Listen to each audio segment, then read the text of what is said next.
Israel একটি দখলদার এবং সন্ত্রাসী রাষ্ট্র, যারা জোরপূর্বকভাবে স্বাধীন ফিলিস্তিনির ভূমি থেকে ফিলিস্তিনি জনগণকে উৎখাত করতে চায়।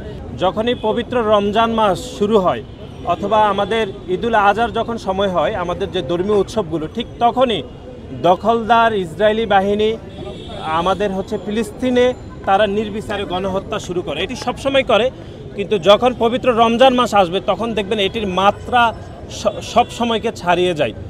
সুতরাং গত কয়েক মাস ধরে আসলে চলছে, বিশেষ করে গাজায় এবং রাফাতে যে নির্বিচারে গণহত্যা চলছে, সেই গণহত্যায় সবথেকে এই বছর যেটি লক্ষণীয় সেটি হচ্ছে নির্বিচারে শিশুদেরকে আসলে গণহত্যার শিকার হতে হয়েছে এবং নারীদেরকে। আমরা যেটি গণমাধ্যমে দেখেছি যে এবারের ইসরায়েলি দখলদার সন্ত্রাসী হামলায় সবথেকে বেশি নারী এবং শিশু তারা গণহত্যার শিকার হয়েছে। সুতরাং ফিলিস্তিনের প্রতি আমাদের যে সমর্থন, বিশেষ করে আমাদের দল বাংলাদেশ জাতীয়তাবাদী দল, বিএনপি এবং বাংলাদেশ জাতীয়তাবাদী ছাত্র দলের যে সমর্থন, এটি ঐতিহাসিকভাবে স্বীকৃত। এবং 1980 সালে শহীদ প্রেসিডেন্ট জিয়াউর রহমান আল আকসা মসজিদ এবং ফিলিস্তিনি যোদ্ধাদের সমর্থনে তাদের ছবি সংবলিত ছবি আমাদের ডাক টিকিটে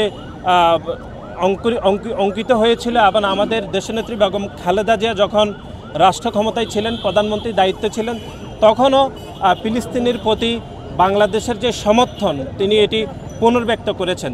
এবং আমরা আপনাদেরকে স্মরণ করে দিতে চাই, এবার যখন গণহত্যা শুরু হয়েছিল তখন আমাদের দলের ভারপ্রাপ্ত চেয়ারম্যান জনাব তারেক রহমান, জাতিসংঘের মহাসচিব, তারপরে পশ্চিমা বিশ্বের সকল রাষ্ট্রপ্রধানদেরকে চিঠি দিয়েছিলেন, টুইটারে বাংলাদেশ জাতীয়তাবাদী দলের অবস্থান পুনর্ব্যক্ত করেছেন। সুতরাং আজকের এই অবস্থান কর্মসূচি ফিলিস্তিনের প্রতি আমাদের যে সমর্থন সেটির পুনর্ব্যক্ত করা এবং গাজা এবং রাফাতে যে নির্বিচারে দখলদার ইসরায়েলি যে গুলিবর্ষণ করে নারী পুরুষদেরকে নির্বিচারে গণহত্যা করছে, তারই প্রতিবাদে আজকে এখানে কেন্দ্রীয়ভাবে আমাদের কর্মসূচি পালিত হচ্ছে।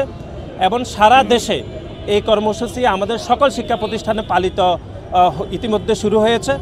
আমরা বিশ্ববাসীকে যেটি স্মরণ করে দিতে চাই যে ইসরায়েল একটি দখলদার এবং সন্ত্রাসী রাষ্ট্র, যারা জোরপূর্বকভাবে স্বাধীন ফিলিস্তিনির ভূমি থেকে ফিলিস্তিনি জনগণকে উৎখাত করতে চায় এবং নির্বিচারে গুলিবর্ষণ করে মানুষকে হত্যা করেছে।